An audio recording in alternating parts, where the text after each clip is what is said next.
이야기꾼 채널을 찾아주신 여러분, 오늘 들려드릴 이야기는 한 잔의 물 때문에 모든 것을 잃게 된 한 재벌가의 이야기입니다. 남편의 회사 가치가 1조 원을 돌파한 그날 밤, 시어머니는 임신한 상간녀를 제 앞에 데려왔습니다. 뱃속에 우리 집안의 대를 이을 쌍둥이 아들이 있다면서요. 제가 물 따르는 것을 1초 늦었다는 이유로 시어머니는 제 뺨을 3번이나 내리쳤습니다. 저는 조용히 암호화된 전화를 걸었습니다. 집은 전부 회수해 다음 날 시댁 식구들은 모두 길거리에 나앉게 되었습니다. 세상만사 이름에 모두 학문이 있고 인정은 통달하면 그것이 문장이로다. 이야기꾼의 오리지널 스토리 지금 시작합니다. 창밖에서 불꽃이 펑소리를 내며 터지자 거실 전체가 오색 찬란한 빛으로 물들며 눈이 부실 지경이었습니다. 저는 과일 접시를 든 채 식당 한쪽에 서서 집 안을 가득 채운 사람들을 바라보았습니다. 모두가 웃고 있었습니다.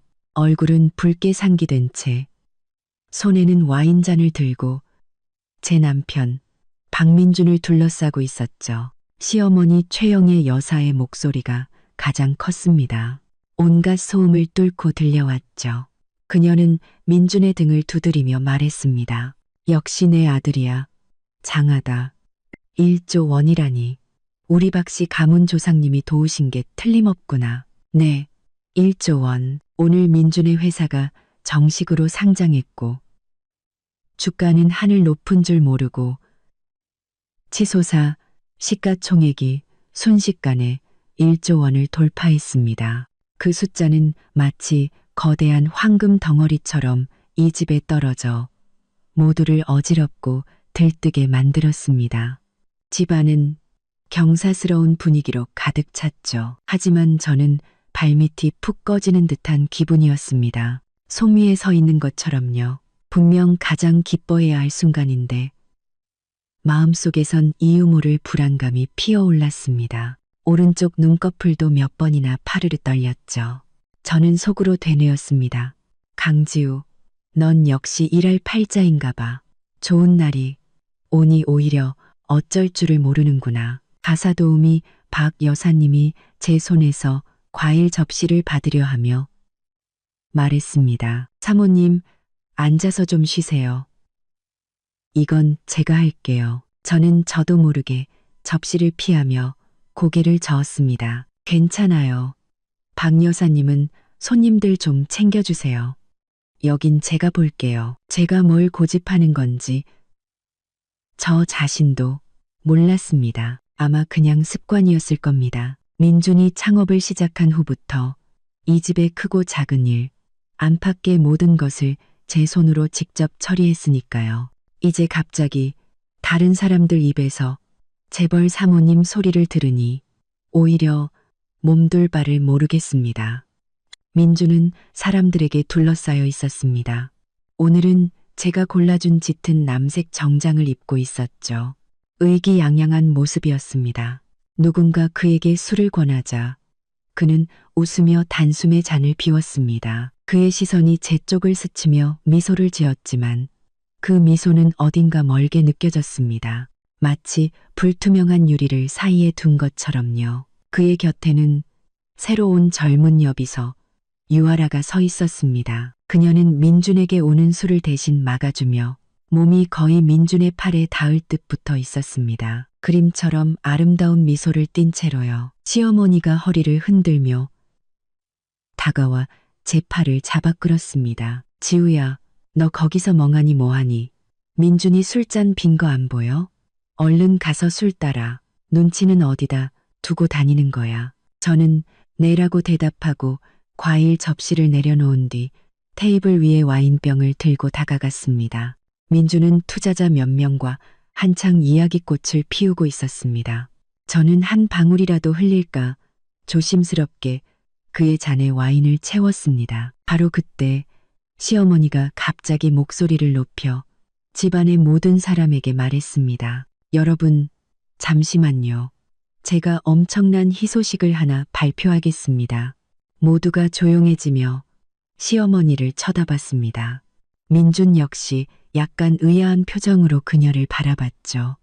시어머니는 더위만만한 얼굴로 민준 옆에 서 있던 유아라를 자기 곁으로 끌어당겼습니다. 그리고 그녀의 어깨를 다정하게 감싸 안으며 큰 소리로 말했습니다. 여기 이하라가 우리 민준이 아이를 가졌단다.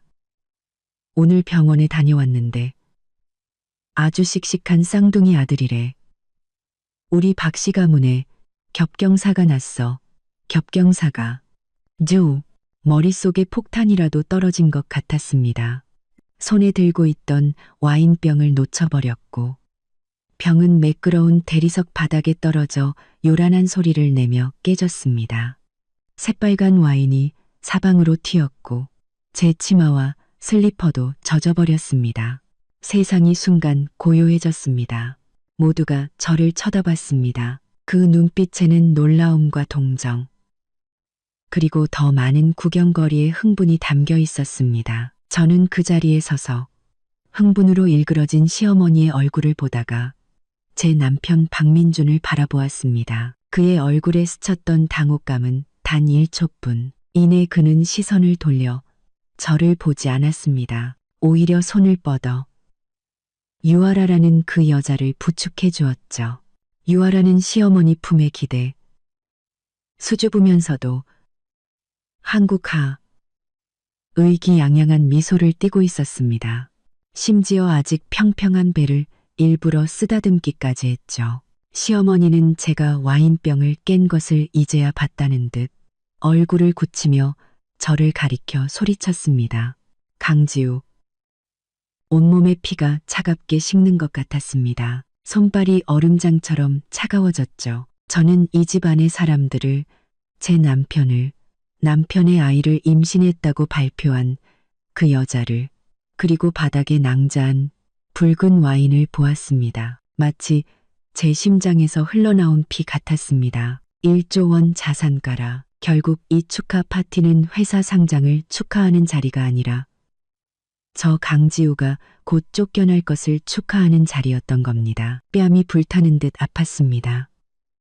3번의 따귀는 마치 낙인처럼 살갗 위에 그리고 제 마음 위에 새겨졌습니다. 귓가에서는 윙윙거리는 소리가 났습니다. 시어머니의 날카로운 욕설, 주변 친척들의 수군거림, 그리고 유아라의 가식적인 위로의 말이 뒤섞여 희미한 소음이 되었습니다. 모든 사람의 시선이 제게 바늘처럼 밝혀 있는 게 느껴졌습니다. 놀라움, 연민, 고소함, 그리고 구경거리를 즐기는 흥분. 제 남편 박민주는 불과 3걸음도 안 되는 거리에 서 있었습니다. 그는 입술을 달싹이며 무언가 말하려는 듯했지만 결국 제 시선을 피하고는 놀라서 비틀거리는 유아라를 부축해 주었습니다. 그 순간 제 마음속 마지막 희미한 불씨가 푹 소리를 내며 완전히 꺼져버렸습니다. 아직도 거기서 나무 기둥처럼 서 있을 거냐?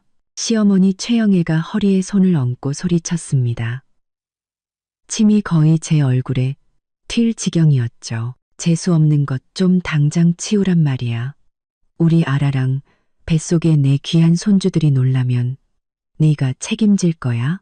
저는 울지도 따지지도 않았습니다. 눈물은 가장 쓸모없는 것이니까요. 나를 신경 쓰지 않는 사람들 앞에서 눈이 붓도록 울어봤자 웃음거리만 될 뿐입니다. 저는 천천히 몸을 숙여 날카로운 유리 조각들을 줍기 시작했습니다. 손가락을 베어 피가 맺혔지만 아픔도 느껴지지 않았습니다. 바닥의 붉은 와인은 마치 말라붙은 핏자국 같았고 달콤하면서도 썩은 냄새를 풍겼습니다. 박 여사님이 걸레를 들고 달려와 울먹이며 말했습니다. 사모님, 제가 할게요.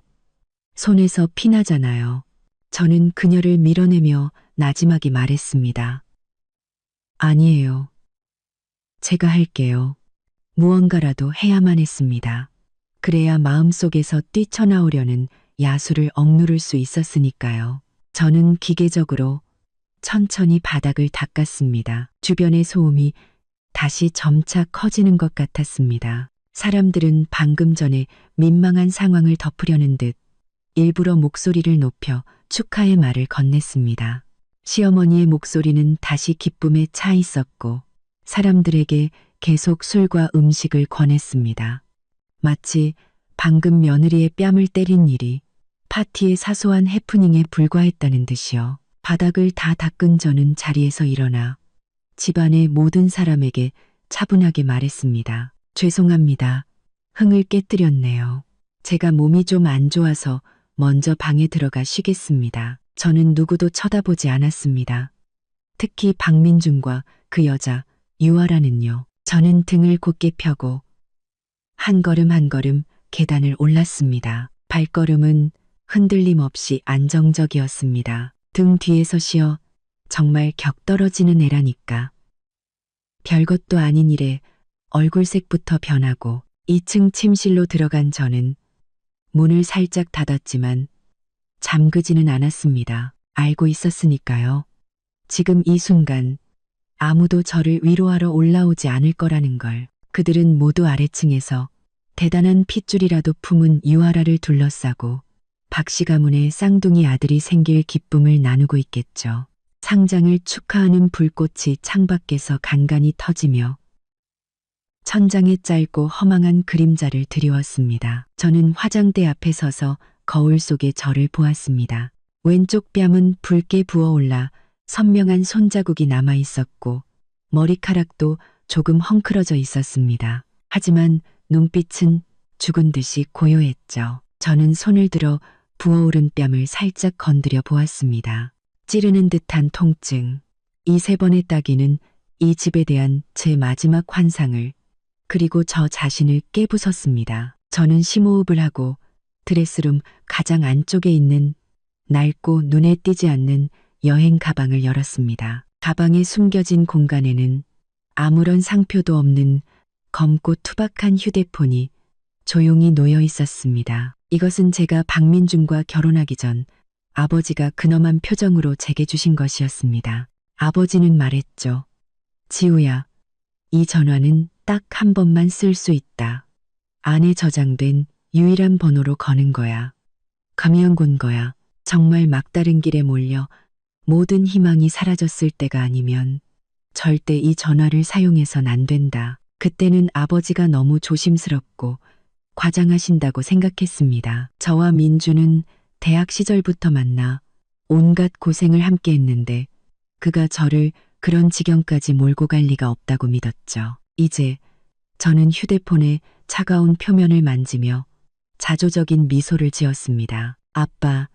아빠 말이 맞았어요. 저는 유일한 전원 버튼을 눌렀습니다. 화면이 켜지며 푸른빛을 냈습니다. 지문과 비밀번호, 이중인증이 필요했죠. 차례로 인증을 마치고 이름 없는 유일한 번호를 눌렀습니다. 전화는 4번 울린 뒤 연결되었습니다. 수화기 너머에서는 아무런 사람 소리도 들리지 않고 조용한 전류음만 흘렀습니다. 저는 수화기에 대고 조금의 흔들림도 없는 평온한 목소리로 말했습니다. 나예요.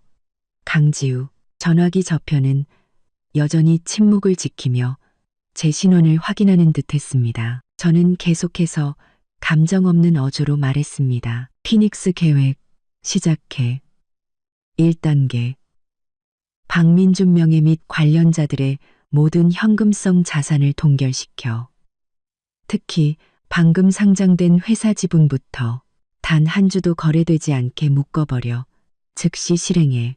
말을 마친 저는 상대방의 대답을 기다리지 않고 바로 전화를 끊었습니다. 그리고 휴대폰에서 유심칩을 꺼내 부러뜨린 뒤 휴대폰과 함께 두꺼운 수건으로 감싸 가방 가장 깊숙한 곳에 쑤셔 넣었습니다. 저는 창가로 다가가 아래층 정원에 여전히 소란스러운 불빛을 바라보았습니다. 유리창에 비친 뺨은 부어올랐지만 눈빛은 쇠처럼 차가운 제 자신의 그림자를 보았죠. 시어머니, 그 1조 원이 그렇게 탐나셨나요? 쌍둥이 손자가 왕이라도 계승하길 바라셨나요? 박민준, 당신은 이 모든 걸 묵인하며 나를 헌신짝처럼 버리려 했나요? 좋아요. 아주 좋아요. 1조 원짜리 축제는 이제 막 시작됐을 뿐이니까. 다만 앞으로 마실 술이 쓸지 떨불지는 이제 제가 정할 겁니다. 저는 여전히 화끈거리는 뺨을 어루만졌습니다. 이 뺨 세대, 원금에 이자까지 전부 붙여서 당신들 박씨 집안 전체로 갚게 해줄게. 그날 밤 저는 거의 눈을 붙이지 못했습니다. 화가 나서도 슬퍼서도 아니었습니다. 머리가 얼음물이라도 맞은 것처럼 이상할 정도로 맑았습니다. 아래층의 소란이 언제 끝났는지는 신경 쓰지 않았습니다. 별장 대문이 열렸다.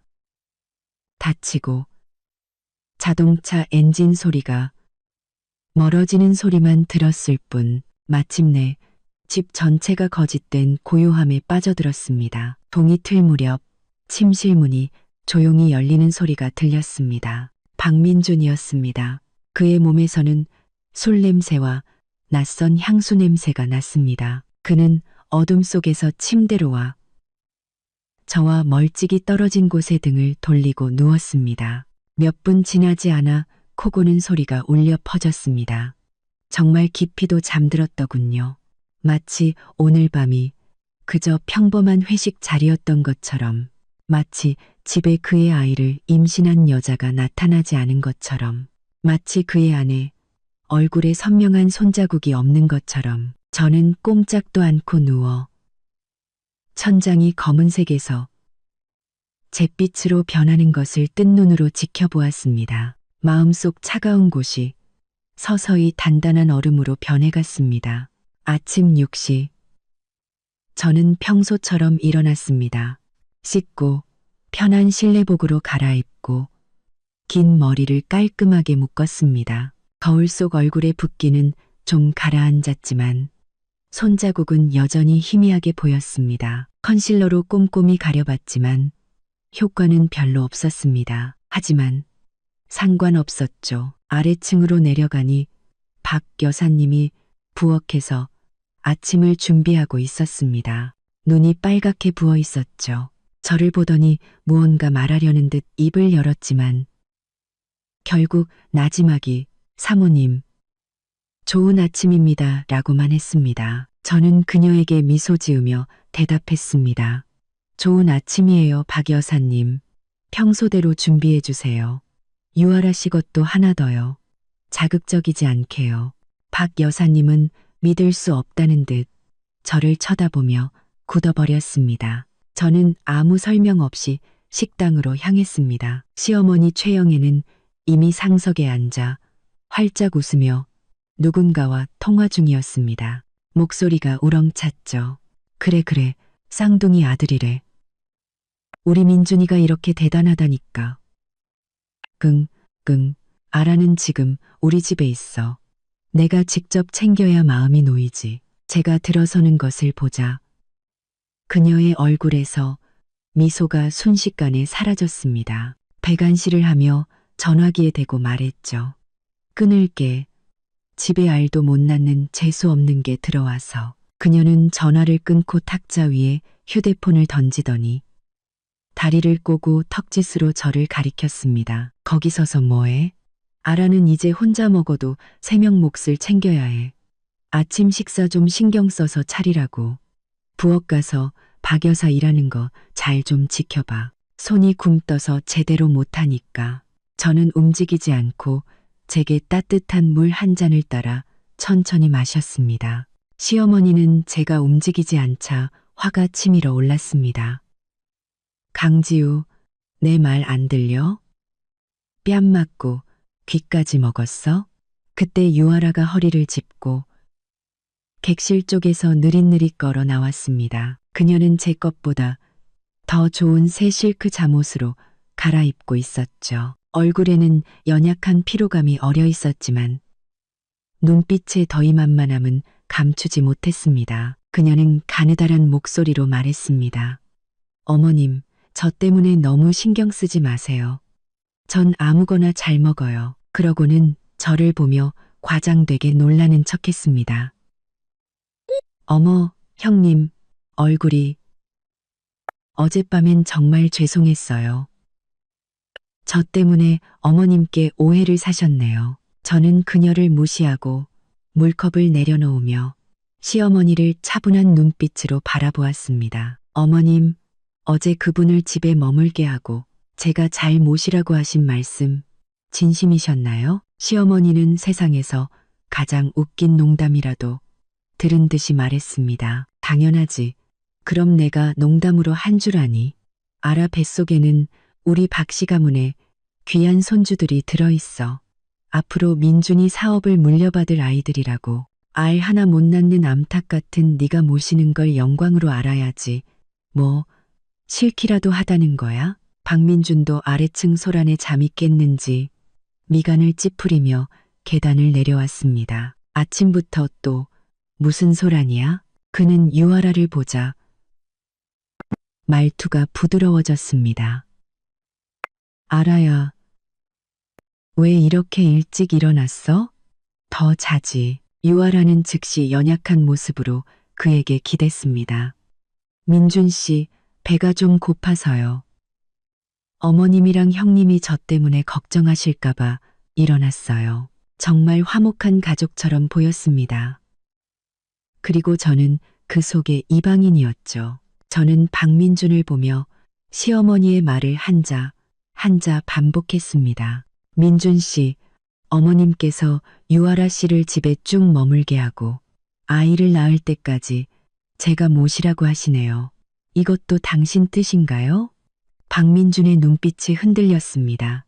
그는 저를 똑바로 쳐다보지 못하고 얼버무렸습니다. 지우야, 엄마도 다 집안을 위해서 그러시는 거야. 아라가 지금 특수한 상황이니까 같이 지내면 돌보기 편하잖아. 네가 좀 이해해줘. 이해해달라고. 저는 그 두 단어를 나지막이 되뇌었습니다. 마음속에 남아있던 마지막 온기마저 사라졌습니다. 저는 고개를 끄덕이며 희미한 미소까지 지어 보였습니다. 알았어요. 집안을 위한 거라니 이해해야죠. 저는 부엌으로 향했습니다. 등 뒤에서는 시어머니의 의기양양한 콧방귀 소리와 유아라의 애교 섞인 목소리가 들려왔습니다. 박 여사님은 부엌에서 몰래 눈물을 훔치고 있었습니다. 저는 그녀의 어깨를 두드리며 말했습니다. 괜찮아요. 아침 식사 계속 준비해 주세요. 제 것도 하나 주시고요. 배고프네요. 네, 배가 고팠습니다. 배가 아니라 마음이 고팠죠. 좋은 연극을 보려면 체력이 필요하니까요. 배불리 먹어야 저들이 어떻게 스스로를 파멸시키는지 지켜볼 힘이 생길 테니까요. 아침 식탁의 분위기는 기묘했습니다. 시어머니는 계속해서 유아라에게 반찬을 집어주며 안부를 물었고 박민주는 말없이 고개를 숙이고 밥만 먹었습니다. 저는 제 앞에 놓인 음식을 조용히 먹었습니다. 맛은 느껴지지 않았지만 깨끗이 비웠죠. 식사가 거의 끝나갈 무렵 박민준의 휴대폰이 울렸습니다. 발신자를 확인하니 회사 재무팀장이었습니다. 그는 전화를 받으며 아직 숙취가 덜 깬 나른한 목소리로 말했습니다. 김 부장, 이 아침에 무슨 일이야? 뭐, 똑바로 말해봐. 돈이 안 빠져나간다고? 그의 얼굴에서 나른함이 순식간에 사라졌습니다. 그는 벌떡 일어나며 목소리를 높였습니다. 동결? 무슨 소리야? 누가 동결했는데? 은행에서는 뭐래? 시스템 권한 문제라고? 내 돈을 내가 못 쓴다는 게 말이 돼? 시어머니와 유아라도 하던 행동을 멈추고 놀라서 그를 쳐다봤습니다. 박민준의 얼굴은 점점 하얗게 질려갔습니다. 그는 전화기에 대고 소리쳤습니다. 어떻게든 알아봐. 당장. 분명 시스템 오류일 거야. 오늘 회사에서 중요한 대금 지급해야 한단 말이야. 일 처리 잘못되면 너희들 다 잘릴 줄 알아. 그는 신경질적으로 전화를 끊고 제자리에서 몇 바퀴 돌더니 다시 휴대폰을 들고 하는 은행 관계자에게 전화를 걸었습니다. 전화가 연결되자 그는 거실 구석으로 가서 목소리를 낮췄습니다. 하지만 저는 간간히 들을 수 있었습니다. 이 행장님, 접니다. 민준입니다. 네, 좀 이상한 일이 있어서요. 제 개인 계좌뿐만 아니라 회사 주요 주주들 계좌까지요. 액수가 적지 않습니다. 네, 전부요. 모든 유동 자금과 주식 담보 권한이 마치 외부의 힘에 의해 어떻게 출처를 모를 수가 있습니까? 그의 목소리에는 명백한 당혹감과 불신이 섞여 있었습니다. 시어머니는 참지 못하고 다가가 물었습니다. 민준아, 무슨 일이야? 동결이라니, 그게 무슨 소리야? 박민준이 획 돌아섰습니다. 이마에는 이미 땀이 송골송골 맺혀 있었죠. 그의 눈에는 의심이 가득했고 목소리는 약간 떨렸습니다. 엄마, 귀신이 곡할 노릇이에요. 저랑 주요 주주들 명의의 돈이랑 주식이 하룻밤 사이에 전부 묶여버렸어요. 시어머니가 소리쳤습니다. 뭐, 묶이다니, 그거 다 우리 돈이잖아. 1조 원짜리 재산이라고 은행에서 실수한 거 아니야? 은행 문제가 아니에요. 박민주는 신경질적으로 머리를 헝클었습니다. 은행 말로는 더 높은 차원의 지시가 있어서 자기들도 손을 쓸 수가 없대요. 더 높은 차원의 지시. 시어머니는 멍해졌고 유아라도 겁에 질려 입을 막았습니다. 저는 냅킨으로 입가를 우아하게 닦고 남은 우유 반잔을 단숨에 마셨습니다. 찬 바람이 곧 불어오겠군요. 저는 방으로 돌아와 문을 잠갔습니다. 아래층의 아수라장은 두꺼운 유리 너머처럼 희미하게 들렸습니다. 시어머니의 날카로운 고함, 박민준의 초조한 발소리, 유아라의 울먹이는 애교 섞인 목소리가 모두 배경음이 되었습니다. 저는 불도 켜지 않고 창가 소파에 앉았습니다. 창밖은 환하게 밝았고 햇살이 매끄러운 바닥에 쏟아졌지만 제 몸의 냉기는 가시지 않았습니다. 뺨을 맞았던 곳이 여전히 희미하게 아프며 어젯밤과 오늘 아침에 일어난 모든 일을 상기시켰습니다. 얼마나 지났을까? 문 두드리는 소리와 함께 박 여사님의 조심스러운 목소리가 들렸습니다. 사모님, 사모님, 문 좀 열어보세요. 아래층에서 사장님이랑 사모님이 엄청 싸우세요. 내려가 보셔야 하는 거 아니에요? 저는 일어나 문을 열었습니다. 박 여사님은 걱정스러운 얼굴로 문 앞에 서 있었고 손에는 따뜻한 우유 한 잔을 들고 있었습니다. 사모님, 아침도 제대로 못 드셨잖아요. 우유라도 좀 드세요. 저는 우유를 받아들었습니다. 컵의 온기가 손바닥으로 전해졌습니다. 고마워요, 박 여사님. 저는 잠시 망설이다 물었습니다. 아래층은 어때요?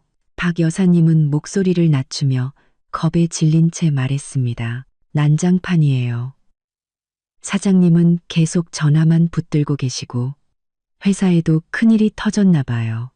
주요 주주라는 분들이 몇 명 찾아와서 거실에서 싸우고 있어요.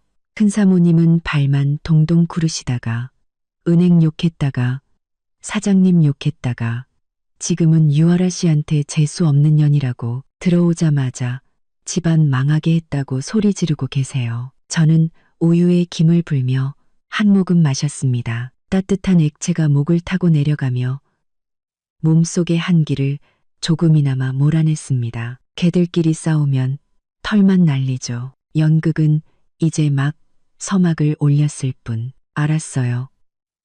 저는 박 여사님에게 말했습니다. 가서 일 보세요. 저도 옷 갈아입고 내려갈게요. 문을 닫고 저는 느긋하게 실내복을 벗고 몸에 딱 맞는 세련된 바지 정장으로 갈아입었습니다. 색상은 차분한 짙은 회색이었죠. 거울을 보며 머리를 한 올에 흐트러짐 없이 빗고 뺨의 손자국을 다시 컨실러로 꼼꼼히 가렸습니다. 자세히 보면 흔적이 보였지만 더는 흉하지 않았습니다. 제가 원한 것은 바로 이런 나는 괜찮다, 아무렇지 않다는 평온한 모습이었습니다. 제가 다시 계단에 나타났을 때 거실의 혼란은 순간 멈췄습니다. 박민준과 평소 형님, 동생하던 3명의 주요 주주들은 얼굴을 붉히며 언쟁을 벌이고 있었고 탁자 위 재떨이에는 담배꽁초가 가득했습니다. 시어머니 최영애는 허리에 손을 얹고 소파 구석에서 눈물을 훔치는 유아라에게 침을 튀기며 소리치고 있었습니다. 울어? 울기는 네가 그 배돼지 들고 들어오지만 않았어도 우리 집에 이런 재수 없는 일이 생겼겠어? 네가 애군을 몰고 온 거야. 유아라는 억울하다는 듯이 변명했습니다. 어머님, 어떻게 저한테 그러실 수 있어요? 저도 이렇게 될 줄 몰랐단 말이에요. 박민준이 신경질적으로 그들을 막아섰습니다. 됐어요. 다들 조용히 좀 해요.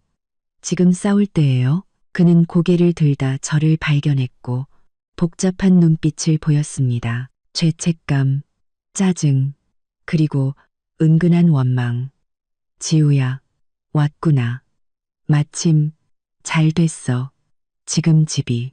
저는 그의 말을 끊고 그 자리에 있는 모든 사람을 차분한 눈빛으로 훑어본 뒤 시어머니에게 시선을 고정했습니다. 어머님, 아침에 저더러 유아라 씨를 잘 모시라고 하지 않으셨나요? 유아라 씨 안색이 안 좋아 보이는데 놀란 것 같아요. 제가 따뜻한 물이라도 한 잔 가져다 줄까요? 아니면 방에 가서 쉬도록 부축해 드릴까요? 제 말이 끝나자 모두가 얼어붙었습니다. 화를 내던 시어머니조차 말을 잇지 못하고 괴물이라도 보는 듯한 눈으로 저를 쳐다봤습니다. 그녀는 아마 제가 울고불고 따지거나 무너질 거라고 생각했겠죠. 이런 반응은 상상도 못했을 겁니다. 유아라도 울음을 그치고 의심스러운 눈초리로 저를 바라봤습니다. 박민주는 미간을 찌푸렸습니다. 지우야, 지금이 어느 땐데 그런 소리를 하고 있어? 어느 때요? 저는 고개를 살짝 갸웃하며 그를 보았습니다. 당신과 어머님께서 말씀하셨잖아요. 유아라 씨와 그 뱃속의 아이가 지금 박 씨 집안에서 가장 중요하다고. 회사 일은 사장님이시니 알아서 해결하실 테고 저는 어머님이 시키신 대로 사람 모시는 일을 잘해야 하는 거 아니었어요? 제 말투는 너무나 정상적이고 너무나 침착해서 오히려 등골이 오싹해지는 기묘함을 풍겼습니다. 제 말투는 너무나 침착해서 제 말투는 너무나 정상적이고 시어머니가 가장 먼저 정신을 차리고 마치 분풀이 대상을 찾았다는 듯이 다시 기세등등해졌습니다. 그녀는 유아라를 향해 저를 가리키며 말했습니다. 알아야, 거봐. 내가 젠속도 없는 애라고 했지. 집안이 망하게 생겼는데 저기서 저렇게 태평한 소리나 하고 있잖아. 그리고는 제게 소리쳤습니다. 강지우, 너 거기서 비꼬지 마. 민준이 돈에 정말 문제 생기면 너도 좋은 꼴 못 볼 줄 알아. 제 인생이요? 저는 살짝 웃었습니다. 그 미소는 눈에 닿지 않았죠. 어머님, 제 인생은 어젯밤 어머님께서 제 뺨에 그 3번의 따귀를 날리셨을 때부터 이미 달라졌어요. 그 3번의 따귀 이야기가 나오자 박민준의 얼굴은 한층 더 굳어졌습니다. 그는 고개를 돌려버렸죠. 그때 박민준의 비서가 허둥지둥 뛰어들어왔습니다. 얼굴이 새하얗게 질려 있었죠. 사장님, 큰일 났습니다. 방금 금융감독원과 거래소에서 긴급조회 공시 요구가 왔습니다. 회사 주식의 비정상적인 동결과 정보 공개 문제에 대해 즉시 해명하고 거래를 정지하라고 합니다. 기자들도 어디서 소식을 들었는지 벌써 회사 정문을 막고 있습니다. 박민주는 벌떡 일어섰다가 눈앞이 캄캄해지며 쓰러질 뻔했습니다. 한 주주가 급히 그를 부축했습니다. 끝났어. 이제 다 끝났어. 다른 주주는 잿빛 얼굴로 중얼거렸습니다. 거래 정지 소식 나가면 주가는 폭락할 거고 담보로 잡힌 주식은 반대 매매당할 거야. 다 끝났어. 시어머니는 비록 거래 정지, 담보 같은 말은 몰라도 폭락, 끝났다는 말은 알아들었습니다. 그녀는 비명을 지르며 바닥에 주저앉아 허벅지를 치며 통곡하기 시작했습니다. 내 돈, 내 1조 원. 어떤 천벌 받을 놈이 우리를 이렇게 망하게 하는 거야. 유아라도 겁에 질려 벌벌 떨며 무의식적으로 박민준의 팔을 잡으려 했습니다. 저는 부엌으로 향하며 넋이 나간 박 여사님에게 말했습니다. 박 여사님, 점심에는 안정에 좋은 차 좀 끓여주세요. 다들 놀란 가슴 좀 진정시켜야겠네요. 등 뒤에서는 박씨 가문이 무너지는 서곡이, 부의 환상이 깨지는 비명이 울려 퍼졌습니다. 그리고 방금 전까지 공개적으로 모욕당하고 상간녀를 모시라고 강요받던 본처인 저는 마치 이 모든 일과 상관없는 구경꾼 같았습니다. 거실은 완전히 아수라장이었습니다. 시어머니의 통곡, 주주들의 욕설, 박민준이 휴대폰에 대고 내지르는 의미 없는 고함, 그리고 유아라의 겁먹은 사슴 같은 흐느낌이 뒤섞여 머리 아픈 소음을 만들어냈습니다. 공기 중에는 담배 냄새와 절망, 그리고 거대한 건물이 무너지기 직전의 공포가 가득했습니다. 저는 더 이상 이 소동을 볼 흥미를 잃고 계단을 올라 침실로 돌아왔습니다. 이번에는 문을 확실히 잠갔죠. 세상은 순식간에 조용해졌습니다. 저는 창가로 다가가 커튼을 젖히고 아래를 내려다보았습니다. 역시나 별장 정문 밖에는 어느새 낯선 차 몇 대와 망원 렌즈를 든 사람들이 어슬렁거리고 있었습니다. 소문 한번 빠르군요. 피냄새를 맡은 독수리들은 썩어가는 냄새를 가장 먼저 맡는 법이죠. 좋아요. 모두가 보게 하세요. 배신과 모욕으로 쌓아올린 1조 원짜리 왕국이 얼마나 빨리 무너지는지를. 저는 화장대 앞에 앉아 낡은 여행 가방을 열었습니다. 손가락으로 바닥을 더듬자 수건에 쌓인 단단한 물체가 만져졌습니다. 저는 그것을 꺼내지 않고 수건 너머로 그 존재를 느꼈습니다. 이 휴대폰은 아버지가 제게 남겨주신 마지막 부적이자 박씨 가문의 머리 위에 걸린 다모클레스의 검이었습니다. 아버지는 딱 한 번만 쓸 수 있다고 하셨죠. 어젯밤 저는 이미 사용했습니다. 피닉스 계획, 불사조는 불길 속에서 다시 태어나는 법. 다시 태어나는 것은 저고 그 불길은 모든 더러움을 태워버릴 겁니다. 아래층에서 시어머니가 악을 쓰는 소리가 들렸습니다. 장인어른 댁에 가서 부탁해봐. 지우 아빠가 예전에 아는 사람 많았잖아. 당장 어떻게 좀 해보라고 해. 그리고 박민준의 짜증 섞인 대답이 들렸습니다. 엄마, 제발 좀 가만히 계세요. 장인어른 댁은 벌써, 엄마는 아무것도 모르시잖아요. 이건 그렇게 간단한 문제가 아니라고요. 네, 간단한 문제가 아니죠. 평범한 은퇴 공무원처럼 보였던 제 아버지가 남긴 인맥은 시대의 흐름과 약간의 운으로 벼락부자가 된 박민준 같은 사람이 상상할 수 있는 수준이 아니었습니다. 우리 강씨 집안이 조용히 지낸다고 해서 힘이 없는 것은 아니었으니까요. 처음에 박민준이 창업할 때 가장 중요했던 초기 투자금, 겉보기에는 그가 스스로 유치한 것 같았지만 그 뒤에는 아버지가 암암리에 고개를 끄덕여 주신 덕분이었습니다. 하지만 이런 것들을 박민준은 이미 잊었거나 혹은 의도적으로 무시하며 자신의 능력 덕분이라고만 생각했죠. 시어머니는 계속해서 소리쳤습니다. 그럼 어떻게 이렇게 앉아서 죽으라는 거야? 분명히 우리 민준이 잘 되는 거 보고 배 아픈 놈이 뒤에서 수작 부린 거야. 경찰에 신고해. 그래, 민준아, 빨리 경찰에 신고해. 경찰에 신고라니. 저는 거의 웃음이 터질 뻔했습니다. 자산 동결은 합법적인 금융짓이었고 복잡한 지분과 자금 문제가 얽혀 있었습니다. 경찰이 온다고 뭘 할 수 있을까요? 게다가 일단 신고하면 일은 더 커지고 언론은 더 신이 나겠죠. 박민준과 그의 회사는 정말 온 동네의 웃음거리가 될 겁니다. 역시나 박민준이 소리쳤습니다. 무슨 신고를 해요? 지금도 충분히 시끄럽다고요. 지금 가장 중요한 건 회사를 안정시키고 주주들을 안정시키고 어떻게 안정시킨다는 걸까요? 자금줄이 단칼에 끊기고 신용이 순식간에 무너졌습니다.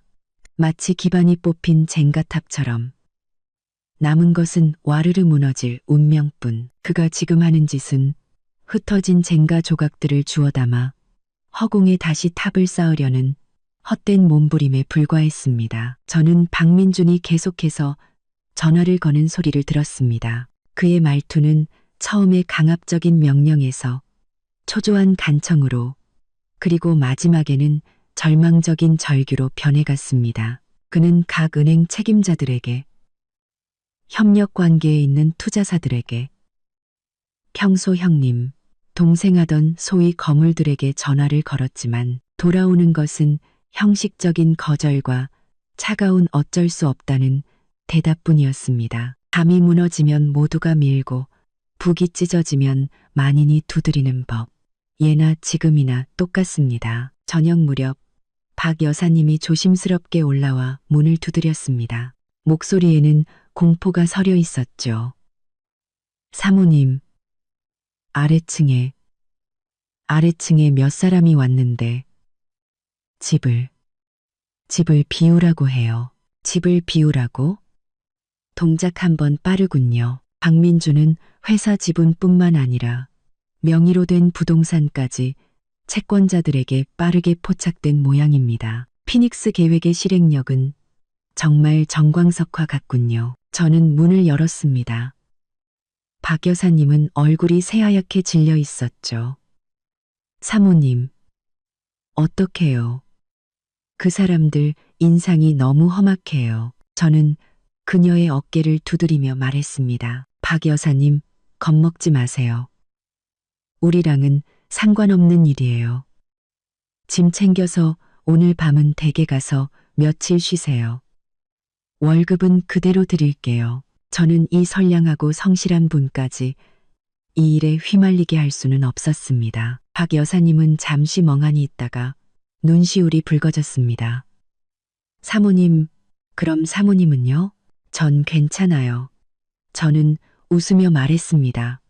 가보세요. 박 여사님을 보낸 뒤 저는 다시 아래층으로 내려갔습니다. 거실에는 검은 정장을 입고 표정이 굳은 남자 몇 명이 더 있었습니다. 그중 우두머리로 보이는 사람이 잿빛 얼굴의 박민준과 이야기하고 있었습니다. 말투는 단호했죠. 박민준 씨, 계약에 따라 대출금이 연체되었으므로 저희는 법에 따라 이 부동산을 압류 및 경매 처분하여 채무를 변제할 권리가 있습니다. 관련 서류입니다. 확인하시고 3일 내에 집을 비워주십시오. 시어머니는 소파에 넋이 나간 듯 주저앉아 우리 집도 이제 없는 거야. 라고 중얼거릴 뿐이었습니다. 유아라는 구석에 웅크려 쿠션을 껴안고 얼굴을 파묻은 채 어깨를 들썩이고 있었습니다. 박민준이 항변하려 했습니다. 이 부장님, 며칠만 더 시간을 주시면 안 되겠습니까? 제가 지금 자금을 마련 중이니 곧 박 사장님, 인정에 호소하지 마십시오. 이 부장이라는 사람이 그의 말을 끊었습니다. 저희는 계약대로 처리할 뿐입니다. 그리고 지금 사장님 상황을 보니 단기간에 그 거액을 마련하기는 어려워 보입니다. 협조해 주십시오. 서로 얼굴 붉히는 일 없도록요. 박민주는 입을 열었지만 결국 힘없이 고개를 떨궜습니다. 마치 한순간에 기력을 모두 빼앗긴 듯 보였죠. 저는 계단에 조용히 서서 이 한편의 비극을 지켜보았습니다. 한때 의기양양했던 1조 원대 신흥부자는 이제 상갓집 개신세가 되었고, 한때 저를 무시하고 멸시했던 거만한 시어머니는 넋이 나간 노파가 되었으며, 배 하나 믿고 안주인 자리를 꿰차려던 그 여자는 우는 것 말고는 아무것도 할 수 없었습니다. 눈 깜짝할 사이에 높은 건물을 짓고 손님을 맞이하더니 눈 깜짝할 사이에 그 건물이 무너지는구나. 그리고 이 붕괴는 이제 겨우 시작일 뿐이었습니다. 저는 정수기로 다가가 따뜻한 물 한 잔을 받아 유아라에게 다가갔습니다. 시어머니가 벌떡 일어나 아기의 찬 눈으로 저를 쏘아보았습니다. 강지우, 너 뭘 하려는 거야? 저는 그녀를 무시하고 유아라 앞에 물컵을 내밀었습니다. 목소리는 평온했지만 일부러 꾸며낸 걱정이 담겨 있었죠. 유아라 씨, 물 좀 마셔요. 임신했는데 너무 흥분하면 안 되잖아요. 어머님이 저더러 잘 모시라고 하셨는데 걱정 말아요. 하늘이 무너져도 박씨 가문의 귀한 손주부터 챙겨야죠. 안 그래요? 유아라가 고개를 들고 눈물 어린 눈으로 저를 보았습니다. 그 눈빛에는 공포와 불신이 가득했습니다.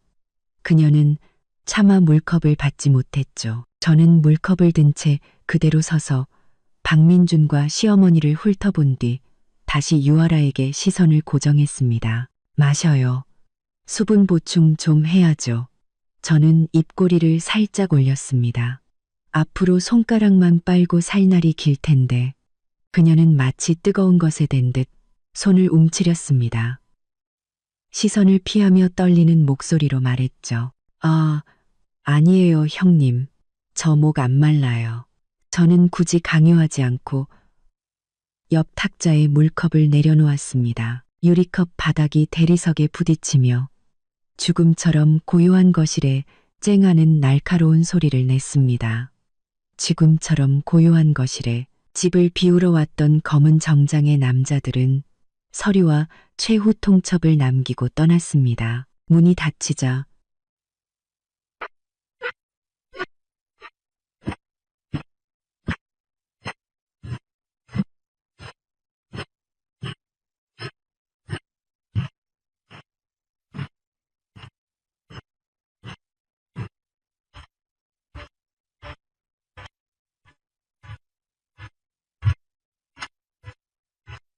시어머니 최영애가 소파에서 벌떡 일어나 이번에는 제가 아닌 박민준에게 달려들었습니다. 그녀는 그의 팔을 죽으림을 다해 붙잡고 손톱이 살을 파고들 기세로 소리쳤습니다. 민준아, 말을 해봐.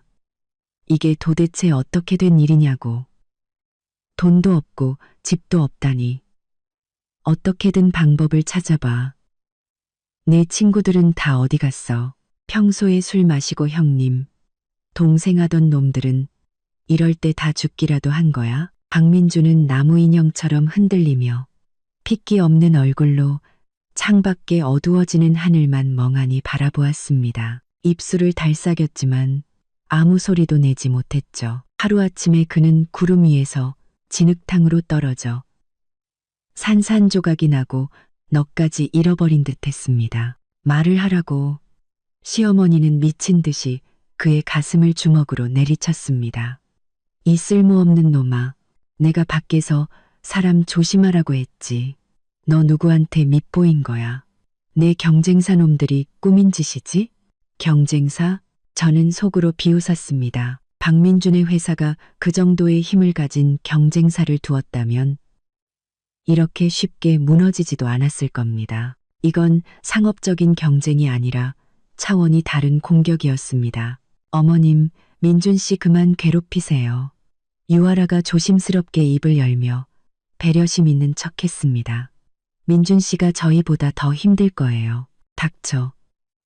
시어머니가 획 돌아보며 사람이라도 잡아먹을 듯한 붉은 눈으로 유아라를 쏘아보았습니다. 다 너 때문이야.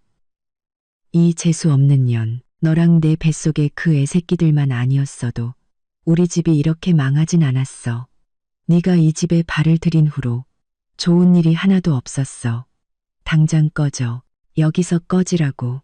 유아라는 욕을 먹고 멍하니 있다가 이내 억울한 눈물을 쏟아냈습니다. 어머님, 어떻게 그렇게 말씀하세요? 아이는 민준 씨 아이고 박 씨 가문의 핏줄이잖아요. 핏줄? 웃기지 마. 시어머니는 완전히 이성을 잃었습니다.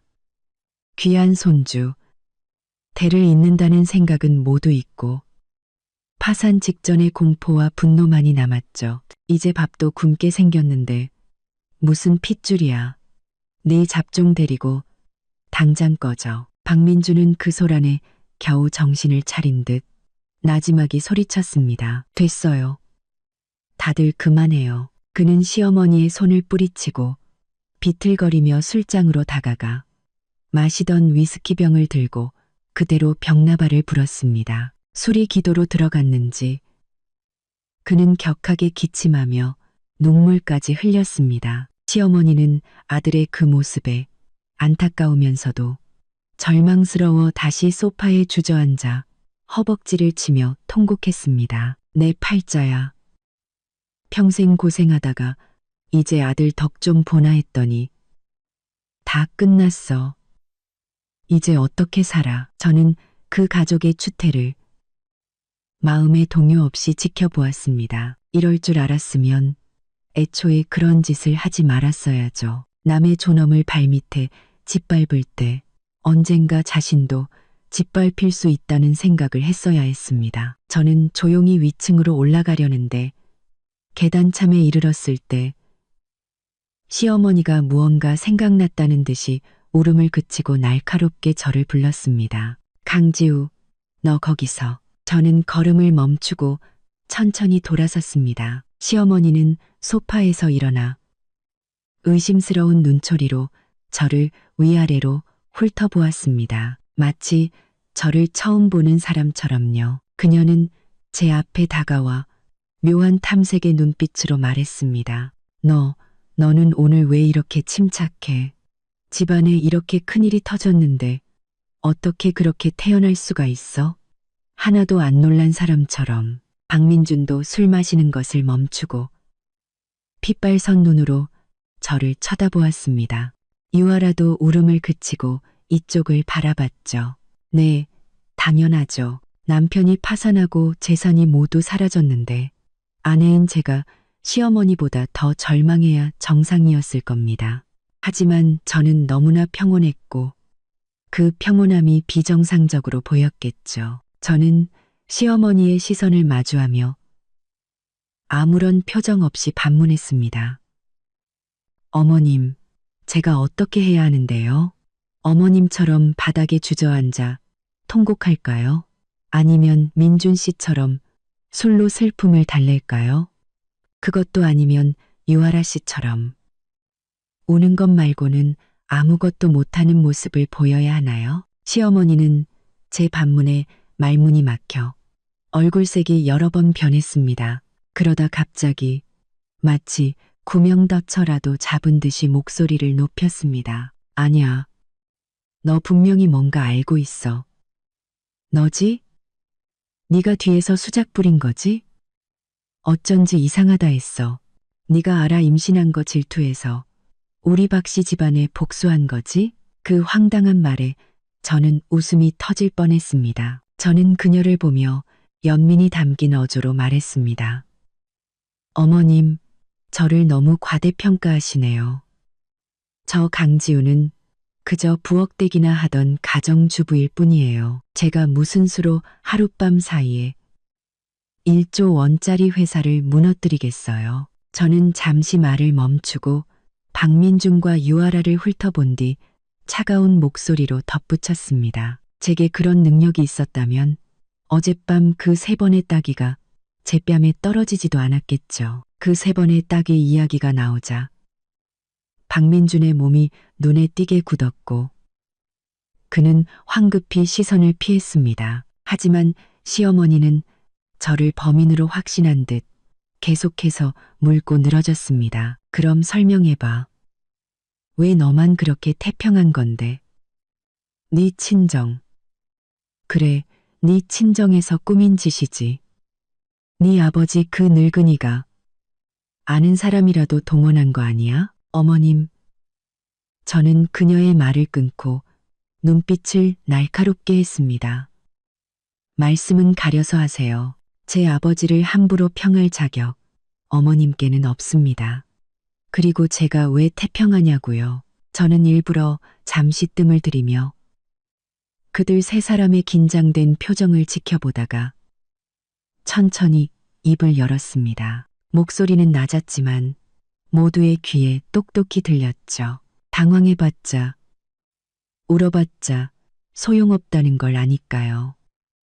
지금 가장 중요한 건 앞으로 어떻게 살아갈지 생각하는 겁니다. 1조 원은 사라졌지만 사람은 살아야 하잖아요. 안 그래요? 저는 살짝 미소 지었습니다. 그 미소에는 온기가 전혀 없었죠. 특히 유아라 씨는 박 씨 집안에 희망을 품고 있으니 몸조리 잘해야죠.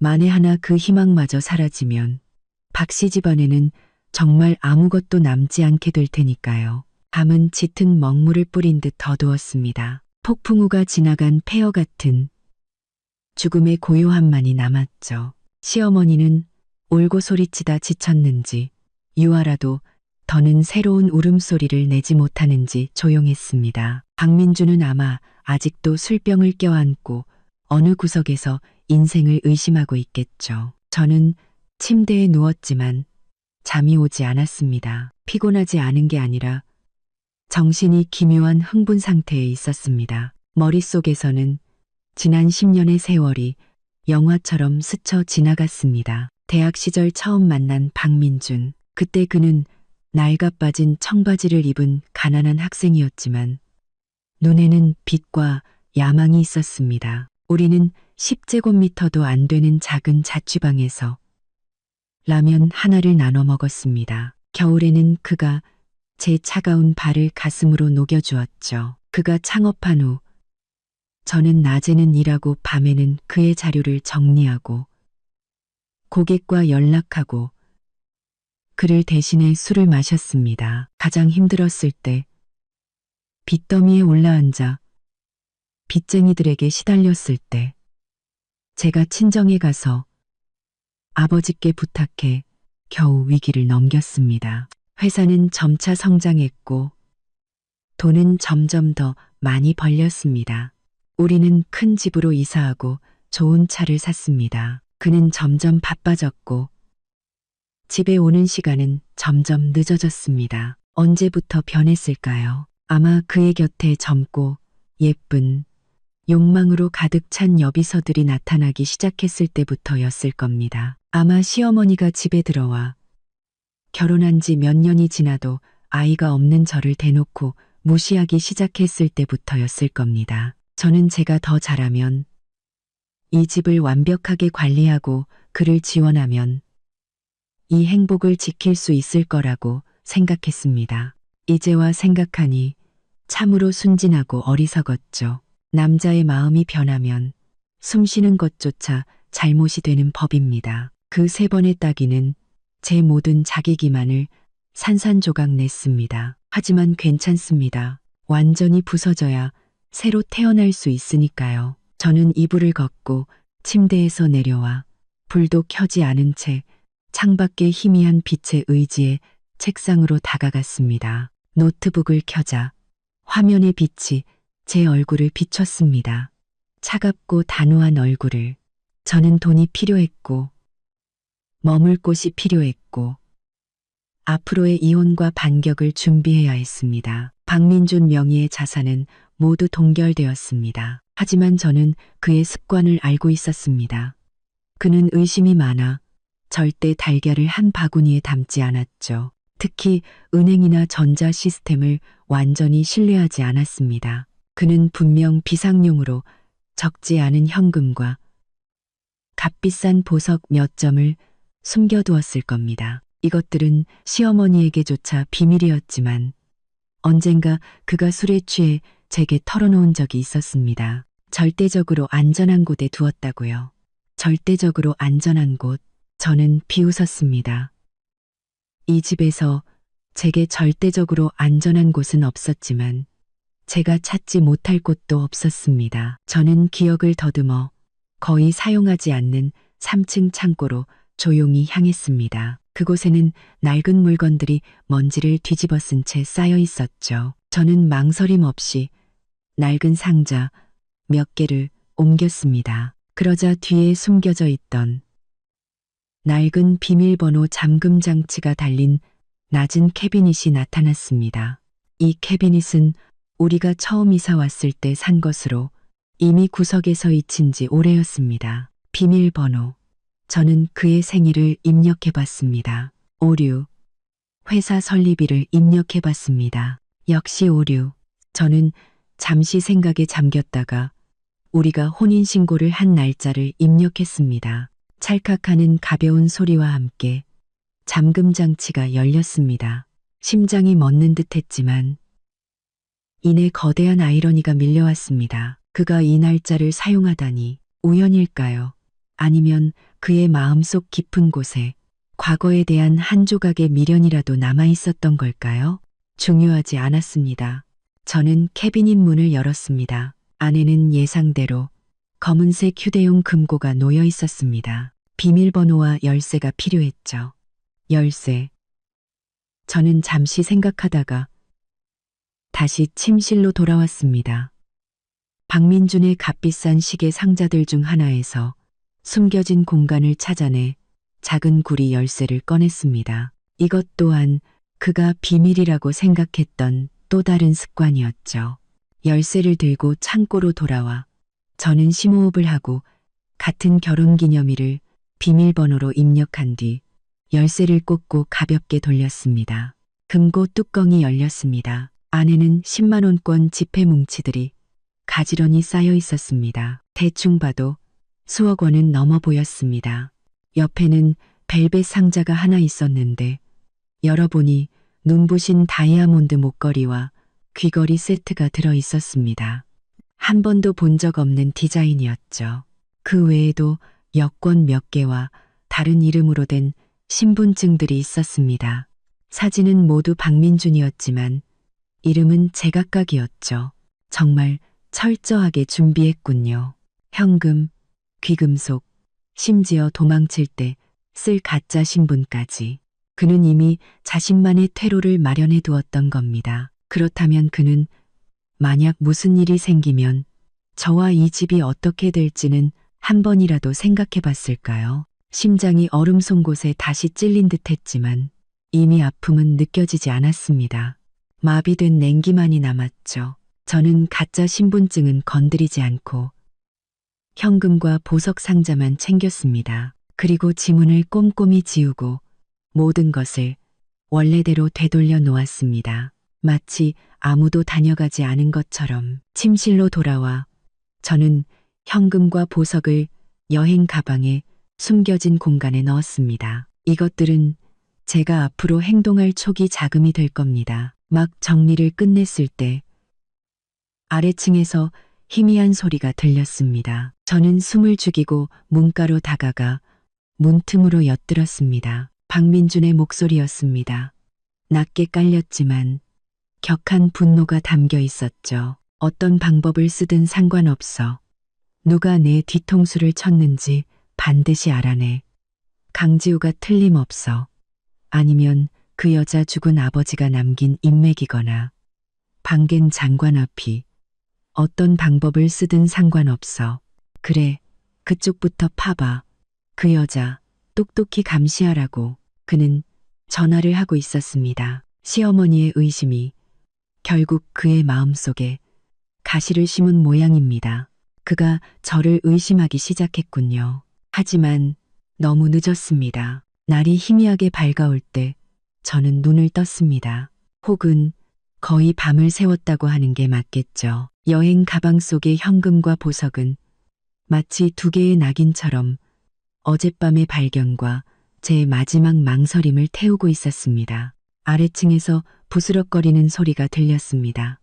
시어머니 최영애였습니다. 그녀도 잠을 설쳤는지 평소보다 일찍 일어났더군요. 부엌에서 무언가를 찾는 듯 달그락거리는 소리에는 초조함이 묻어났습니다. 저는 옷을 차려입고 심호흡을 한 뒤 방문을 열었습니다. 마주해야 할 것은 마주해야 하니까요. 계단을 내려가자마자 시어머니가 김이 모락모락 나는 흰죽 그릇을 들고 조심스럽게 객실로 향하는 것이 보였습니다. 저를 보자 그녀는 걸음을 멈칫했고 얼굴에는 부자연스러운 기색이 스쳤습니다. 이내 다시 얼굴을 굳히고 습관처럼 저를 꾸짖으려 했지만 입만 벙긋거릴 뿐 소리는 내지 못했습니다. 아마 어제 집을 비우러 왔던 사람들과 위태로운 지금의 처지가 생각났겠죠. 그녀는 흥소리를 내며 퉁명스럽게 말했습니다. 일어났으면 내 밥은 네가 알아서 챙겨 먹어. 내가 너까지 챙겨줄 거라 생각하지 마. 말을 마친 그녀는 죽을 들고 서둘러 유아라의 방으로 들어갔습니다. 저는 신경 쓰지 않고 부엌으로 들어가 커피 한 잔과 토스트 두 조각을 준비해 식탁에 앉아 조용히 먹었습니다. 맛은 없었지만 체력을 유지하기 위해 음식이 필요했습니다. 얼마 지나지 않아 시어머니가 유아라의 방에서 나왔습니다. 안색이 더 안 좋아 보였죠. 그녀는 제 맞은편에 앉아 복잡한 눈빛으로 제 얼굴을 살피다가 한참 만에 겨우 입을 열었습니다. 아라가 하혈을 좀 한데 배도 아프다고 하고 저는 커피잔을 들던 손을 멈추고 그녀를 쳐다보았습니다. 하혈의 복통이라 이런 시기에 겁을 먹어서일까요? 아니면 연기일까요? 저는 무심하게 대답하며 커피를 마셨습니다. 의사를 불러야겠네요. 귀한 몸이시잖아요. 그것도 쌍둥이라는데. 시어머니는 제 무심한 태도에 화가 났지만 예전처럼 소리치지는 못하고 목소리를 낮춰 위협적으로 말했습니다. 강지우, 너 시침이 떼지 마. 알아, 뱃속의 아이한테 무슨 일이라도 생기면 내가 너랑 끝장을 볼 줄 알아. 끝장. 강지우, 강지우, 강지우. 저는 컵을 내려놓고 그녀를 보며 비웃었습니다. 어머님, 말씀 한번 재밌게 하시네요. 유아라 씨가 하혈을 한 건 본인 몸이 안 좋거나 어제 어머님께 욕먹고 놀라서 그런 거겠죠. 저랑 무슨 상관이에요? 저는 손끝 하나 댄 적 없는데요. 책임을 물을 사람을 찾으시려거든 어머님 자신이나 아니면 지금 병원비도 못 낼지 모르는 어머님 아드님한테 먼저 물어보셔야죠. 너. 시어머니는 분해서 가슴을 들썩이며 저를 가리키는 손을 부들부들 떨었습니다. 네가 좋은 마음 품지 않은 거 다 알아. 아라가 유산하기라도 바라는 거지? 우리 박씨 집안대가 끊기길 바라는 거잖아. 박씨 집안대가 끊기든 말든 제가 정하는 게 아닙니다. 제 말투는 여전히 평온했습니다. 하늘의 뜻이고 당신들 스스로가 자초한 일이죠. 그때 박민준이 헝클어진 머리와 짙은 다크서클을 한 채 계단을 내려왔습니다. 그는 어제보다 더 초췌해 보였죠. 우리의 언쟁을 듣고 그는 신경질적으로 머리를 극적였습니다. 아침부터 또 무슨 소리야. 시어머니는 구세주라도 만난 듯 울먹이며 그에게 달려갔습니다. 민준아, 빨리 알아 좀 가봐. 배 아프고 하혈을 한대. 어제 그 깡패 같은 놈들한테 놀라서 그런가 봐. 어떻게 내 손주들 잘못되면 안 되는데. 박민준의 얼굴색이 변했습니다. 그는 저와 다툴 겨를도 없이 객실로 달려갔습니다. 저도 식기를 내려놓고 그 뒤를 따랐습니다. 이 연극이 어떻게 흘러갈지 한번 봐야겠더군요. 객실 안 유아라는 침대에 누워 창백한 얼굴로 식은땀을 흘리고 있었습니다. 아련한 모습이었죠. 박민준을 보자 그녀는 즉시 손을 뻗으며 눈물 어린 눈으로 말했습니다. 민준 씨, 나 너무 무서워요. 배가 너무 아파. 우리 아기들 괜찮겠죠? 걱정 마. 걱정 마. 박민준은 그녀의 손을 잡고 전례 없이 긴장된 목소리로 말했습니다. 내가 바로 의사 부를게. 괜찮을 거야. 분명히 괜찮을 거야. 그는 허둥지둥 휴대폰을 찾아 개인 주치의에게 전화를 걸었습니다. 시어머니는 옆에서 안절부절 못하며 조상님, 비나이다, 비나이다를 반복했습니다. 저는 문틀에 기대어 차가운 눈으로 그 광경을 지켜보았습니다. 유아라의 시선이 가끔 제게로 향했습니다. 그 눈빛에는 은근한 시험과 더위만만함이 섞여 있었죠. 그녀는 이런 식으로 박민준의 관심과 죄책감을 다시 얻으려 하거나 집안이 망한 책임을 제게 돌리려 하는 거겠죠. 하지만 그녀는 계산을 잘못했습니다. 박민준은 지금 제 한 몸 건사하기도 힘든데 그녀와 그녀 뱃속의 카드에 신경 쓸 여력이 얼마나 될까요? 그리고 시어머니에게 절대적인 파산 위기 앞에서 소위 귀한 손주의 가치는 크게 떨어졌을 겁니다. 개인 주치의가 곧 도착했습니다. 왕진 가방을 들고 들어와 유아라를 진찰하기 시작했죠. 박민준과 시어머니는 침대 곁에 바짝붙어 긴장하며 지켜보았습니다. 진찰을 마친 의사는 미간을 살짝 찌푸리며 말했습니다. 박 사장님, 유아라 씨는 유산 조짐이 보입니다. 감정 기복과 과도한 스트레스가 주된 원인인 것 같군요. 절대 안정을 취하고 어떤 자극도 받으면 안 됩니다. 일단 유산 방지 약을 처방해 드리겠지만 상태가 호전되지 않으면 병원에 가서 정밀 검사를 받아보시는 게 좋겠습니다. 네, 안정. 절대 안정시켜야죠. 시어머니는 연신 대답하며 저를 힐끗 쏘아 보았습니다. 모두 내 탓이라는 뜻이 분명했죠. 박민준도 한숨 돌리며 유아라를 부드럽게 위로했습니다. 의사가 약을 처방하며 무심한 척 물었습니다.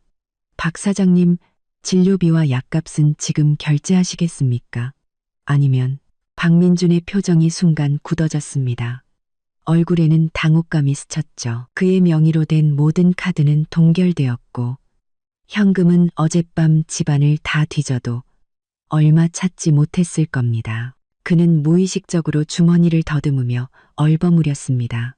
저, 의사 선생님, 그게 문가에 서 있던 저는 그의 난처한 얼굴과 순식간에 하얗게 질린 시어머니의 얼굴을 똑똑히 보았습니다. 바로 그때 저는 천천히 입을 열었습니다. 목소리는 낮았지만 방 안의 모든 사람이 똑똑히 들을 수 있었죠.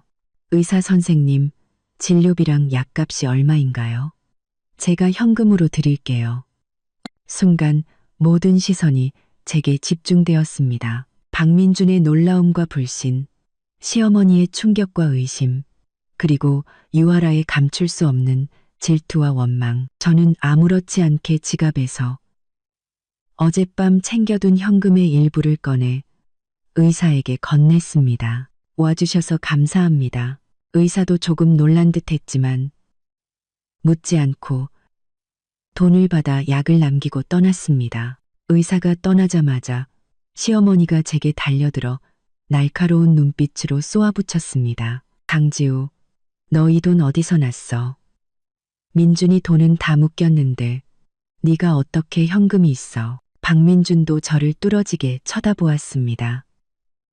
눈에는 의심과 신문이 가득했죠. 저는 지갑을 닫으며 그들의 시선을 마주하고 가볍게 말했습니다. 아, 이건 제가 평소에 모아둔 비상금이에요. 많지는 않지만 급할 때 쓰려고요. 왜요, 어머님? 제가 제 돈으로 유아라 씨 병원비를 내주는 게 문제라도 되나요? 아니면 어머님께서는 진료비가 없어서 귀한 손주가 잘못되는 걸 그냥 지켜보실 생각이었어요? 시어머니는 제 말에 할 말을 잃고 얼굴이 불그락푸르락해졌습니다. 박민주는 복잡한 눈빛으로 저를 보다가 결국 아무 말 없이 피곤하게 미간을 문질렀습니다. 저는 그들의 궁색하고 의심에 차 있으면서도 어쩔 수 없는 모습을 아무런 감정 없이 바라보았습니다. 작은 은혜를 베푸는 것은 그들을 돕기 위함이 아니었습니다. 자신들의 비참함과 제 여유로움을 더 확실히 깨닫게 하기 위함이었죠. 유아라의 사고는 제가 첫 번째 카드를 꺼내들 절호의 기회가 되었습니다. 진료비를 지불한 뒤 저는 더 이상 그들을 쳐다보지 않고 식당으로 돌아가 이미 식어버린 커피를 마저 마셨습니다. 씁쓸한 액체가 목을 타고 내려갔지만 정신은 더욱 맑아졌습니다. 등 뒤 객실에서는 시어머니의 낮지만 여전히 날카로운 불평이 들려왔습니다. 쟤 분명히 꿍꿍이가 있어. 비상금? 뒤로 얼마나 빼돌렸는지 누가 알겠어. 민준아, 너 쟤 조심해야 해.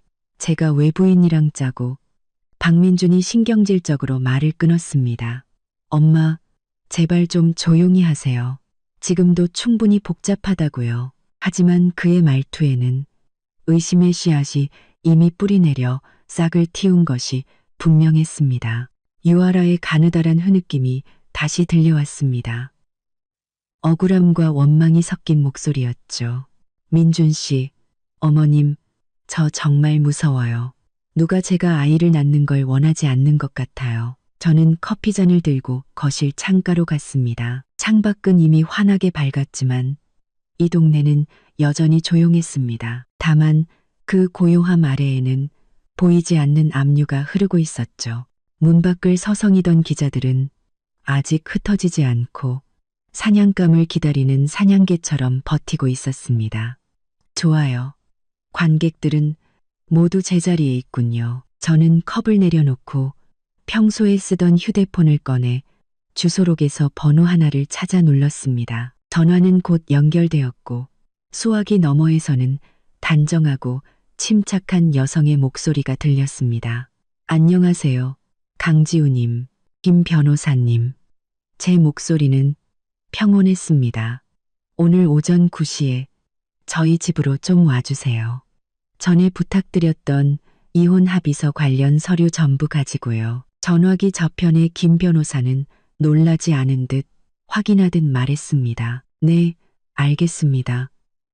강지호님, 서류는 모두 준비되어 있습니다.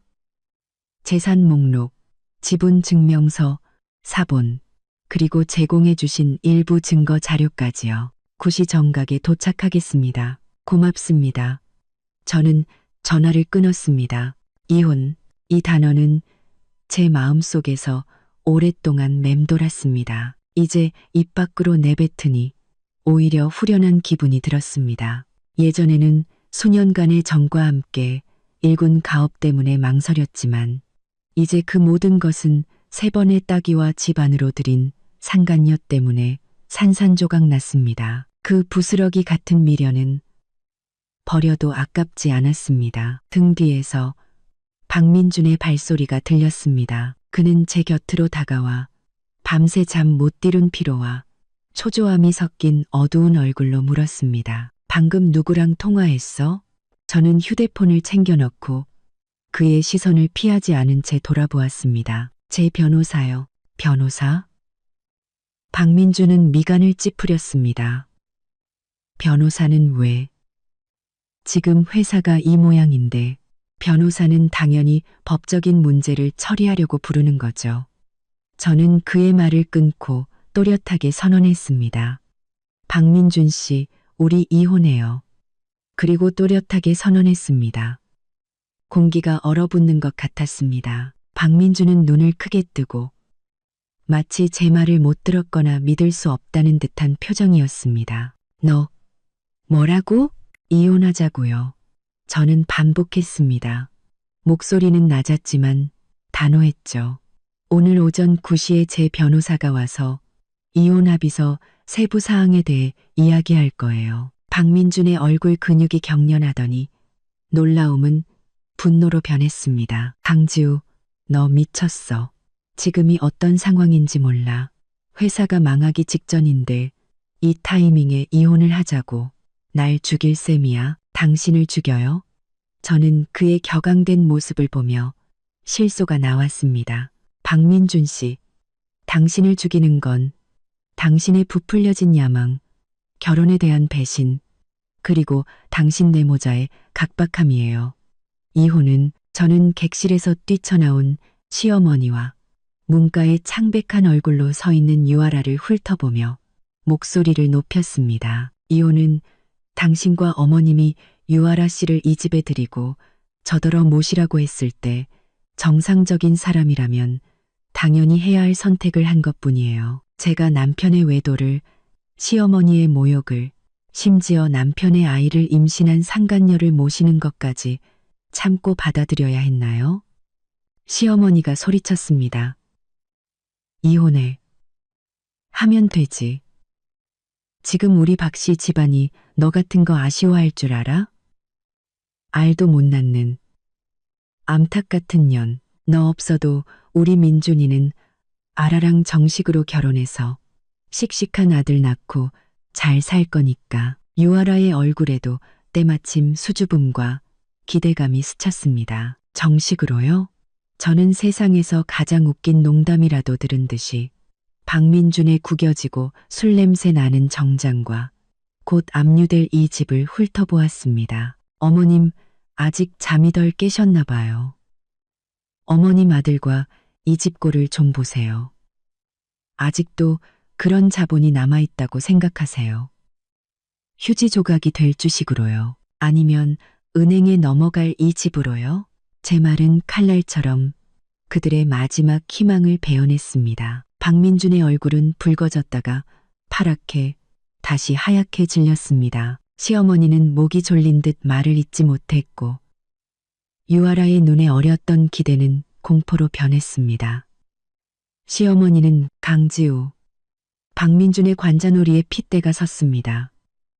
그는 제 팔을 잡으려 다가오며 소리쳤습니다. 지금은 절대 이혼 못해. 회사 위기가 아직 해결 안 됐고 주식도 다 동결됐는데 재산 분할을 어떻게 해. 꿈도 꾸지 마. 저는 가볍게 몸을 피해 그의 손을 피했습니다. 재산 분할, 그게 바로 변호사가 당신과 이야기할 핵심 내용이죠. 당신 회사 위기는 당신 문제지 저와는 상관없어요. 당신이 유아라를 이 집에 들인 순간부터 우리 사이는 끝났으니까. 저는 벽시계를 보았습니다. 곧 9시예요. 변호사가 올 겁니다. 남자답게 깔끔하게 끝낼 건지 아니면 법정에서 진흙탕 싸움을 할 건지 당신이 선택해요. 9시 정각. 초인종이 울렸습니다. 제가 문을 열자 단정한 정장 차림에 금태 안경을 쓴 중년 여성이 서 있었습니다. 손에는 두툼한 서류 가방을 들고 있었죠. 그녀 뒤에는 젊은 비서로 보이는 여성이 따라붙었습니다. 김 변호사님, 들어오세요.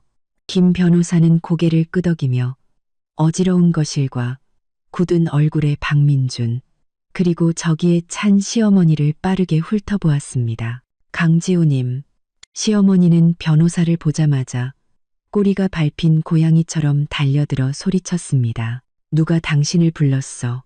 당장 나가. 이건 우리 집안일이야. 외부인이 끼어들 때가 아니라고. 강지우, 이 배신자 같은 년, 진짜로 변호사를 불러? 김 변호사는 표정 하나 변하지 않고 차분하게 입을 열었습니다. 최영애 여사님, 저는 강지우님의 위임을 받아 박민준 씨와의 이혼 관련 업무를 처리하러 왔습니다. 민법에 따라 이혼은 부부 쌍방의 법적 권리이며 재산 분할, 채무 부담 등 복잡한 문제가 수반되므로 변호사를 선임하는 것은 당사자의 합법적인 권리입니다. 이의가 있으시면 따로 변호사를 선임하여 상담하시고 지금은 제 업무를 방해하지 말아 주십시오. 그녀의 말투는 전문적이고 냉정해서 거부할 수 없는 위압감을 풍겼습니다. 시어머니는 그 말에 할 말을 잃고 분한 듯 눈만 부릅떴습니다. 박민주는 심호흡을 하며 마지막 체면이라도 지키려는 듯했지만 모든 것을 꿰뚫어 보는 듯한 김 변호사의 눈빛 앞에서 기가 죽은 모습이었습니다. 김 변호사님, 지금 제 회사가 어려워서 자산 관계가 좀 복잡합니다. 지금 이혼을 논하는 건 시기상조입니다. 김 변호사는 서류 가방에서 서류 한 뭉치를 꺼내 박민준 앞에 내밀었습니다. 박민준 씨, 이것은 강지우님께서 제공한 자료를 바탕으로 정리한 부부 공동 재산 목록입니다. 상장회사 지분, 다수의 부동산, 차량, 예금 및 금융상품 등이 포함되어 있습니다. 말씀하신 어려움에 대해서는 저희도 인지하고 있으며 그렇기 때문에 더더욱 신속히 재산 관계를 정리하여 당신의 개인 채무 위기가 강지우님의 합법적인 권익에 영향을 미치지 않도록 해야 합니다. 박민주는 서류를 받아들고 몇 줄 훑어보더니 얼굴이 새하얗게 질렸습니다. 목록은 매우 상세했고 그가 비밀로 여겼던 투자 내역까지 적혀 있었습니다. 그는 고개를 들어 저를 보았습니다. 네가 어떻게 이걸 다. 저는 소파에 앉아 따뜻한 차를 불며 대답하지 않았습니다. 시어머니는 그 서류를 들여다보다가 천문학적인 숫자들이 이제 신기루가 되었다는 생각에 가슴을 치며 막말을 퍼부었습니다. 강지우, 너 처음부터 재산 노리고 있었지? 이 속 시커먼 년. 민준이가 돈 벌 때는 아무것도 안 하다가 이제 망하게 생기니까 돈 챙겨서 도망가려고? 어림도 없어. 안 돼. 김 변호사가 안경을 고쳤으며 칼날처럼 날카로운 목소리로 말했습니다. 최영애 여사님, 말씀 조심하십시오. 증거에 따르면 박민준 씨 창업 초기에 강지우님은 생활비 전액을 부담했을 뿐만 아니라 개인적인 인맥을 통해 중요한 투자 기회를 마련해 주었습니다. 혼인 후 박민준 씨 명의의 주요 자산은 모두 부부 공동 재산이며 강지우님은 법에 따라 분할받을 권리가 있습니다. 그리고 돈 챙겨 도망간다는 표현에 대해서는 아마 현재 자산 은닉 혐의가 있는 쪽은 제 의뢰인이 아닌 것 같습니다만 그 의미심장한 말에 박민준의 얼굴은 붉게 달아올랐고 유아라도 고개를 숙였습니다. 헛소리 마. 시어머니가 소리쳤습니다. 헛소리인지는 법정에서 가려지겠죠. 김 변호사는 박민준을 향해 말을 이었습니다. 박민준 씨, 이성적으로 협상에 임하시길 권합니다. 박민준을 향해 박민준 씨, 이성적으로 협상에 임하시길 권합니다. 합의 이혼이 결렬될 경우 저희는 소송을 제기할 수밖에 없으며 그렇게 되면 귀사의 현재 재무 상태, 지분 동결 사유, 그리고 당신 개인의 여러 상황들이 법정에서 공개적으로 다뤄질 것입니다. 이는 당신과 당신 회사에 엎친 데 덮친 격이 될 겁니다. 소송, 공개 심리, 박민준의 등에서 식은땀이 흘렀습니다. 그가 지금 가장 두려워하는 것은 일이 커져 더 많은 감시와 채권자들의 압박을 받는 것이었습니다. 그는 제게 애원하는 눈빛을 보냈습니다. 지우야, 우리 10년 부부인데 꼭 이렇게까지 해야겠어. 내가 잘못했어. 그래도 이럴 때 나를 벼랑 끝으로 몰면 안 되잖아. 저는 찻잔을 내려놓고 그를 똑바로 쳐다보았습니다. 박민준 씨, 당신과 어머님이 유아라를 이 집에 들이고 내 머리 꼭대기에 올려놓았을 때, 당신이 어머님이 내 뺨을 때리는 걸 묵인했을 때 우리 사이에 부부의 정이라는 네 글자는 이미 사라졌어요. 이제 남은 건 이익 분배뿐입니다. 저는 김 변호사를 보았습니다. 변호사님, 시작하시죠. 우리 쪽 조건을 하나하나 똑똑히 설명해 주세요. 김 변호사는 고개를 끄덕이고 비서에게 녹음기와 노트북을 준비시킨 뒤 이혼 합의서 초안을 낭독하기 시작했습니다. 한 조항, 한 조항 익힐 때마다 박민준의 얼굴은 잿빛으로 변해갔습니다. 재산 50% 분할, 회사 지분 권리 확정, 채무 책임 명확화, 모든 조항이 그의 급소를 찔렀습니다. 시어머니는 옆에서 듣다가 거의 졸도할 지경이었지만 김 변호사 비서의 정중하고 단호한 제지에 막혔습니다. 김 변호사의 목소리는 차가운 기계처럼 이혼 합의서 초안을 계속해서 낭독했습니다. 거실의 공기는 숨막힐 듯 무거워졌습니다. 박민준의 이마에는 식은땀이 송골송골 맺혔습니다. 시어머니 최영애는 얼굴이 새하얗게 질려 가슴을 부여잡고 숨을 헐떡였습니다. 유아라는 완전히 배경이 되어 구석에서 멍하니 서 있었습니다. 자신이 꿈꾸던 재벌 사모님의 꿈이 시작도 하기 전에 박살났다는 것을 이제야 깨달은 모양입니다. 이상 현재 증거에 기반한 부부 공동 재산 부분입니다. 김 변호사는 서류를 덮고 안경을 고쳤으며 잿빛 얼굴의 박민준을 보았습니다. 박민준 씨, 이 내용에 대해 질문 있으십니까? 박민준은 마른 목으로 쉰 목소리를 겨우냈습니다. 이건 말도 안 돼. 회사 주식은 다 동결됐고 부동산도 압류됐는데 어떻게 분할을 합니까? 자산의 현재 상태는 부부 공동 재산이라는 법적 성격에 영향을 미치지 않습니다. 김 변호사는 동요 없이 말했습니다. 동결과 압류는 처분을 일시적으로 제한하는 것일 뿐 소유권에는 영향이 없습니다. 이혼 합의서의 분할 내용을 명시하고 동결이나 압류가 해제된 후 집행할 수 있습니다. 혹은 박민준 씨께서 원하신다면 제 의뢰인에게 현금으로 보상하는 방법도 있습니다. 현금 보상. 박민준은 기가 막힌다는 듯이 소리쳤습니다. 내가 지금 돈이 어디 있어서 보상을 합니까? 이건 날 죽이려는 거잖아요. 박민준 씨, 진정하십시오. 김 변호사는 비서에게서 다른 서류를 받아들었습니다.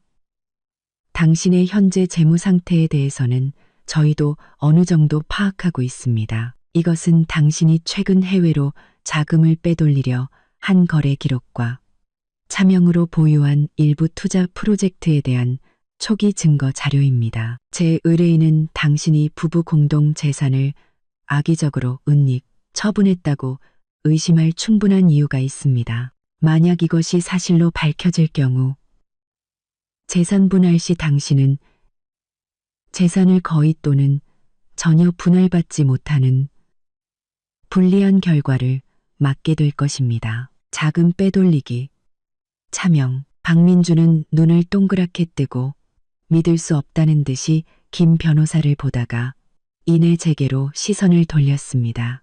그 눈에는 공포와 분노가 가득했죠. 강지우, 네가 날 뒷조사했어?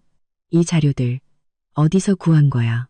저는 이미 식어버린 차를 한 모금 마시며 대답하지 않았습니다. 그 자료들은 당연히 그 암호화된 휴대폰이 준 선물이었습니다. 피닉스 계획이 시작되면서 그런 어두운 자료들을 파헤치는 것은 식은 죽 먹기였죠. 시어머니는 자산 은닉, 분할받지 못한다는 말을 알아듣고 소리쳤습니다. 무슨 자산 은닉이야. 우리 민준이는 그런 짓 안 했어.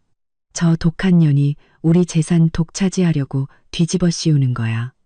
김 변호사는 시어머니의 발악을 무시하고 박민준을 압박했습니다. 박민준 씨, 당신의 복잡한 재무 상태와 관련 혐의를 고려할 때 합의 이혼을 신중하게 고려하시길 바랍니다. 소송으로 갈 경우 이 증거들은 모두 법정에 제출될 것이며 재산 분할에 불리할 뿐만 아니라 당신 개인적으로도 법적 책임을 져야 할 수 있습니다. 그리고 기사의 다른 주주들과 채권자들도 이런 상황을 달가워하지 않을 겁니다. 그 말의 위협적인 의미는 명백했습니다. 소송은 곧 추문의 공개, 주주와 채권자들의 집단행동, 그리고 완전한 파멸을 의미했죠. 박민준의 몸이 휘청거렸습니다. 그는 간신히 소파 등바디를 잡고 버텼습니다. 얼굴에서 마지막 핏기마저 사라지고 땀이 관자놀이를 타고 흘러내렸습니다. 그는 저를 보았습니다. 그 눈에는 절망과 낯선 공포가 담겨 있었죠. 그는 이제야 깨달은 것 같았습니다. 지난 10년간 함께 살았던 이 여자가 더는 그가 마음대로 주무를 수 있는 순종적인 아내가 아니라는 것을. 지우야. 그의 목소리는 마지막 애원을 담아 떨렸습니다. 우리 둘이서만 얘기하면 안 될까? 왜 외부인 앞에서 망신을 당해야 해? 망신이요? 저는 찻잔을 내려놓고 그를 똑바로 쳐다보며 차가운 미소를 지었습니다. 박민준 씨, 당신이 그 여자를 이 집에 들인 순간부터 우리는 이미 온 동네의 웃음거리가 됐어요. 이제 와서 그런 말은 너무 늦었죠. 김 변호사님은 외부인이 아니라 제 대리인입니다. 할 말 있으면 변호사님 앞에서 똑똑히 하세요. 저는 잠시 말을 멈추고 원망스러운 얼굴의 시어머니와 벌벌 떠는 유아라를 훑어보았습니다. 제 조건은 간단합니다. 첫째, 이혼. 둘째, 변호사님이 제시한 대로 재산 분할. 셋째, 유아라 씨는 당장 이 집에서 나갈 것. 당신네 박씨 집안의 남은 문제는 파산을 하든 감옥에 가든 저 강지우와는 아무 상관없는 일입니다. 어림없는 소리.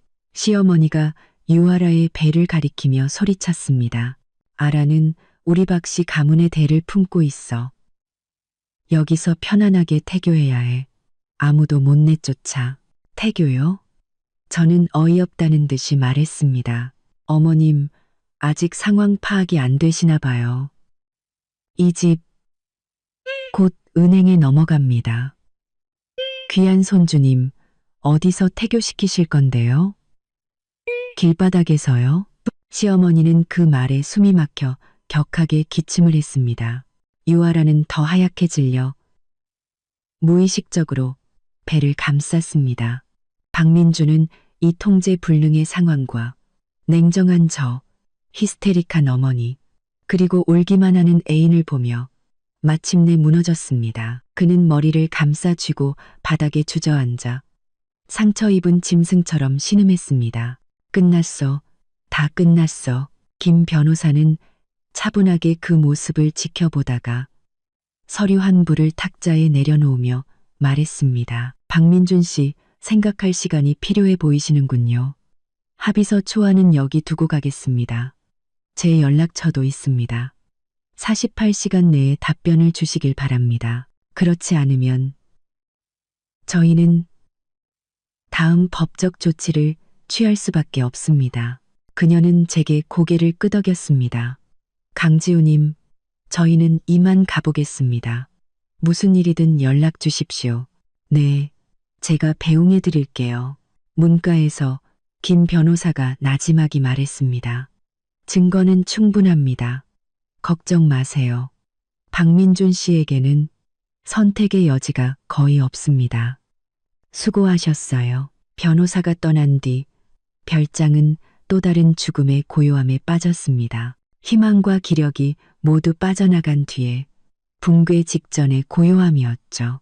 저는 위층으로 올라가 문을 닫았습니다. 박민준의 붕괴, 시어머니의 절망, 유아라의 공포가 기름때처럼 공기 중에 떠다니는 것 같았습니다. 저는 그들을 내버려 두고 제 무기들을 점검하기 시작했습니다. 이혼 합의서는 첫 번째 공격이었습니다. 하지만 박씨 집안을 완전히 무너뜨리려면, 특히 그 모자가 뼛속까지 절망을 느끼게 하려면 더 독하고 확실한 것이 필요했습니다. 저는 노트북을 켜고 암호화된 네트워크에 접속했습니다.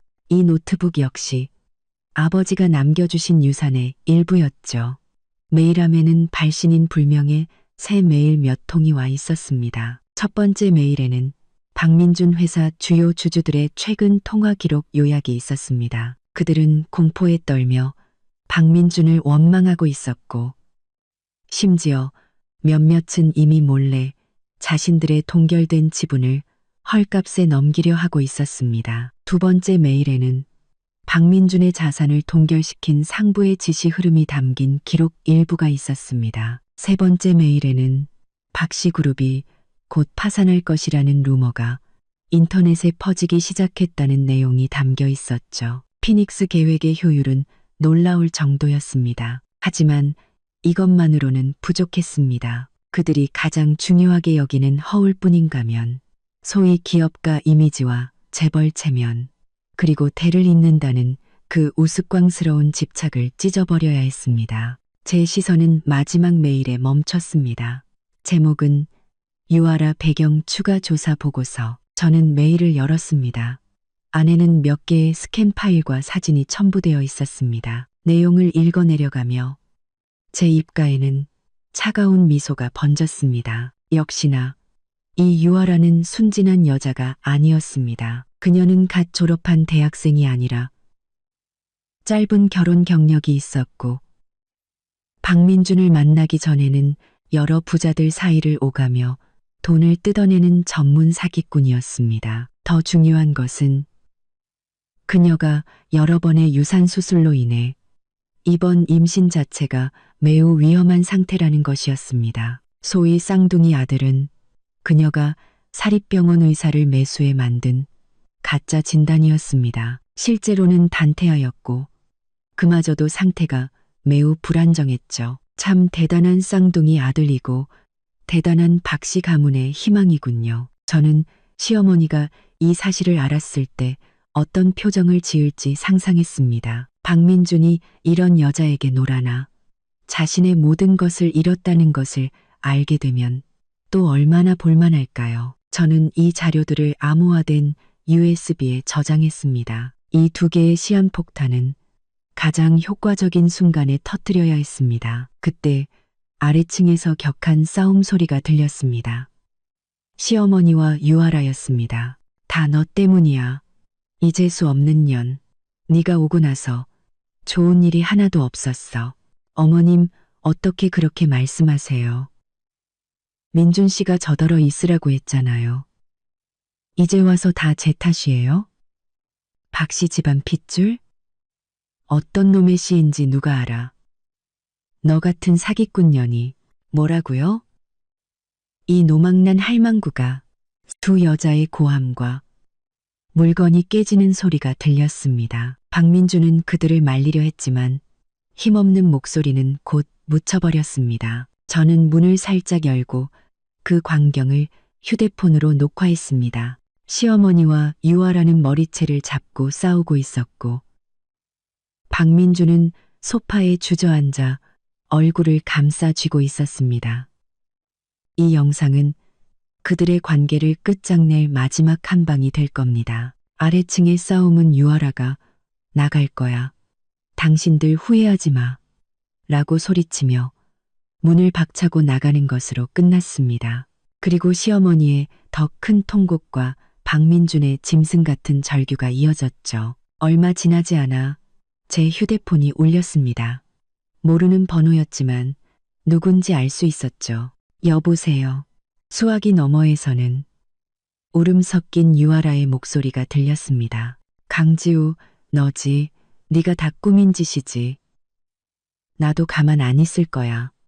저는 비웃으며 말했습니다. 유아라 씨, 지금 병원이에요? 귀한 손주님 잘못되면 안 되잖아요. 가식 떨지 마. 나 지금 병원 맞아. 이에 지워버릴 거야. 너희 박씨 집안 대를 끊어버릴 거라고.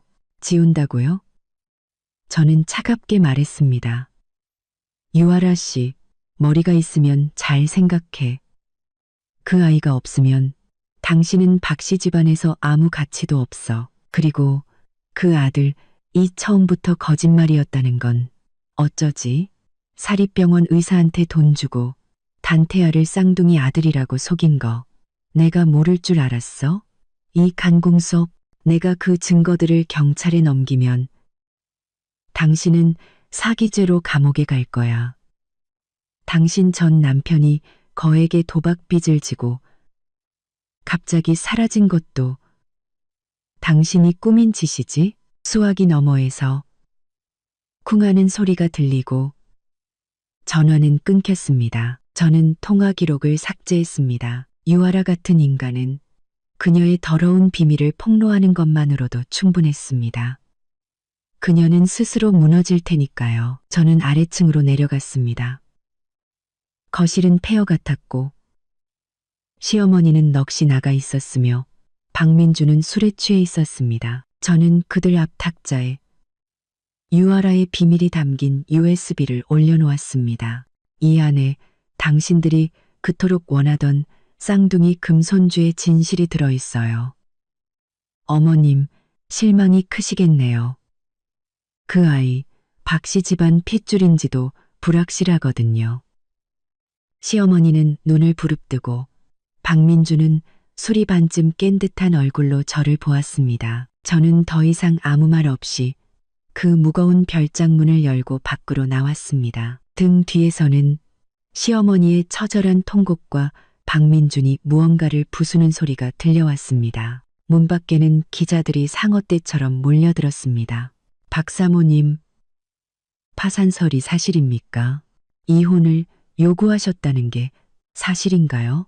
저는 아무 대답도 하지 않고 그저 렌즈를 향해 희미한 미소를 지어 보인 뒤 저를 기다리던 차에 올랐습니다. 차는 한때 제 행복의 상징이었던 그곳을 미련 없이 빠져나왔습니다. 변호사 사무실에서 모든 법적 절차를 마무리하고 나올 때 석양이 도시를 황금빛으로 물들이고 있었습니다. 휴대폰이 진동했습니다. 낯선 번호로 온 문자 메시지 1단계 완료. 피닉스 계획의 보고였습니다. 저는 메시지를 삭제하고 택시를 잡아 새로 얻은 서비스드 아파트먼트로 향했습니다. 그날 밤 저는 아주 오랜만에 깊고 편안한 잠을 잤습니다. 그 후 몇 달 제 삶은 바쁘고 평온했습니다. 이혼은 순조롭게 마무리되었고 저는 제 몫의 재산을 돌려받았습니다. 저는 그 돈으로 피닉스라는 이름의 스마트홈 회사를 설립했습니다. 화려함보다는 사용자의 안전과 편안함을 최우선으로 하는 제품을 만들었죠. 그 과정에서 저는 잊고 있던 제 자신을 되찾았습니다. 박민준의 아내, 사모님이 아닌 사업가 강지우로서. 그리고 1년 후 한 시상식에서 저는 올해의 우수 청년 기업가 상을 받기 위해 단상에 올랐습니다. 수많은 플래시 세례 속에서 저는 담담하게 수상 소감을 말했습니다. 피닉스, 즉 불사조는 과거를 잊기 위해 다시 태어나는 것이 아닙니다. 더 강한 힘으로 미래를 마주하기 위해 다시 태어나는 것입니다. 감사합니다. 뜨거운 박수갈채가 쏟아졌습니다. 연회가 끝나고 잠시 휴식을 취하던 중 저는 행사장 입구에서 나측지만 초라한 모습을 한 박민준을 보았습니다. 그는 낡은 정장 차림으로 멀리서 저를 복잡한 눈빛으로 바라보고 있었습니다. 우리의 시선이 마주치자 그는 화들짝 놀라며 황급히 몸을 돌려 사라졌습니다. 저는 그의 쓸쓸한 뒷모습을 아무런 감정 없이 바라보았습니다. 그는 이제 제 인생에서 그저 스쳐 지나간 낯선 사람일 뿐이었습니다. 그날 밤 저는 새로 산 제 집 주차장에서 차에 기댄 채 밤하늘을 올려다보았습니다. 도시의 하늘에서는 별이 잘 보이지 않았지만 달빛은 유난히 밝았습니다. 휴대폰에는 팀원들의 축하 메시지가 가득했습니다. 저는 웃으며 답장을 보냈습니다. 그 순간 저는 복수의 쾌감이 아닌 제 삶을 온전히 제 손으로 일구어낸 깊은 평온함과 만족감을 느꼈습니다. 과거는 흘려보냈고 미래는 이제 막 시작되었습니다. 앞으로 어떤 어려움이 닥쳐도 저는 두렵지 않습니다. 저는 강지우, 불길 속에서 다시 태어난 나 자신이 바로 빛이니까요.